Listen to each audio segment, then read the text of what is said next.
Once upon a time, in a small village by the forest, there lived a boy named Leo. Leo loved music more than anything, but his family was so poor that he didn't even own a simple flute. Every day, he carved little pieces of broken bamboo and blew clumsy tunes, dreaming of one day playing music that could bring joy to others. Although the villagers sometimes laughed at his broken sounds, Leo never gave up. He whispered to the stars at night, "One day, I will have a real flute, and I'll make music that can make everyone smile." One evening, as Leo wandered deeper into the forest, he heard a soft, mysterious whisper carried by the wind.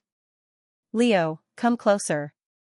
Startled but curious, he followed the sound until he reached an enormous ancient tree with a trunk so wide that 5 children couldn't wrap their arms around it. The tree's bark glowed faintly in the moonlight, and its branches shimmered with golden leaves. The tree spoke again. "Leo, I have seen your kindness and your love for music. Inside my roots lies a gift for you. Use it wisely." The ground opened gently, revealing a beautiful flute carved from silver wood, glowing with a soft blue light. Leo picked it up, and for the first time, when he blew, the sound was pure, bright, and magical, like the song of the stars. With the magical flute in his hands, Leo ran back to the village, eager to share his music. When he played his first tune, the air shimmered. Flowers bloomed out of season, and the villagers stopped working, enchanted by the melody. Smiles spread across their faces, it was as if every note carried happiness. But not everyone was pleased. From the shadows, a greedy merchant who often tricked the villagers clenched his fists.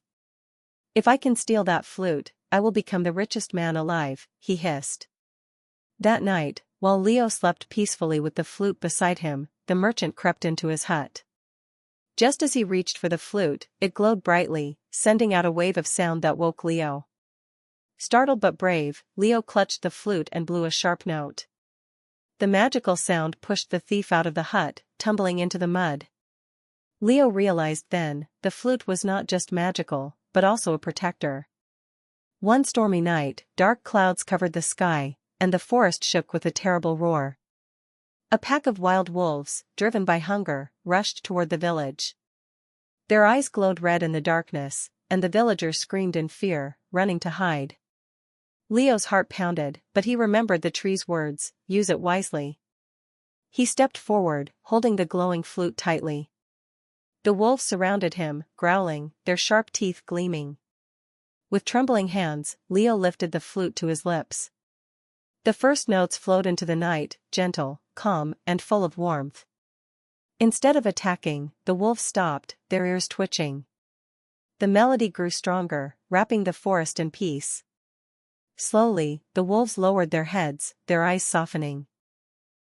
Then, one by one, they turned back into the forest and disappeared into the shadows. The storm passed, and silence returned. The villagers came out, astonished, and surrounded Leo. "You saved us," they cried. After that night, Leo was no longer the poor boy the villagers used to laugh at. To everyone, he was the boy with a heart brave enough to stand against wolves, and music kind enough to bring peace. The villagers gathered in the square and said, "Leo, your music has saved us. From now on, this flute is not just yours, but a treasure for our whole village." Leo smiled, holding the flute close to his heart. He finally understood, the real magic was not in the silver wood, but in his courage, kindness, and dream of spreading joy. From that day forward, whenever sadness or trouble came, Leo played his flute. The notes carried laughter, hope, and light across the village. And under the starry sky, Leo whispered once more, "This was my dream, and now it's real."